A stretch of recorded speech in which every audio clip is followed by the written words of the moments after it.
Улсын хурлаас баталсан хүнсний хангамж аюулгүй байдлын талаар авах зарим арга хэмжээний тухай улсын хурлын 34 дугаар тогтоолыг төрийн 24 байгууллага хамтарч хэрэгжүүлнэ.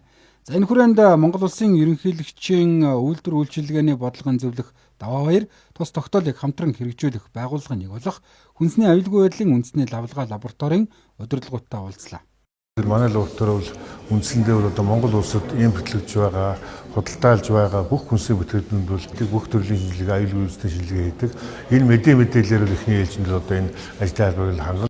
За хүнсний аюулгүй байдлын үндэсний лавлгаа лаборатори нь экспорт, импорт, дотоодын үйлдвэрийн бүх төрлийн хүнс, эм ахуйн болон гоо сайхны бүтээгдэхүүн, ургамлаас гаралтай түүхийд хөрс усанд хяналтын баталгаажуулах шинжилгээ хийх, амиг нийслэл, хилийн бомбтын лабораториудыг мэргэжил арга зүйн удирдлагаар хангах үүрэгтэй. За төрийн лабораториудын хувьд мэргэжлийн боловсон хүчин харьцангуй сайжирч багаж тоног төхөөрөмж бодисууд шинээр авах шаардлагатай байдаг.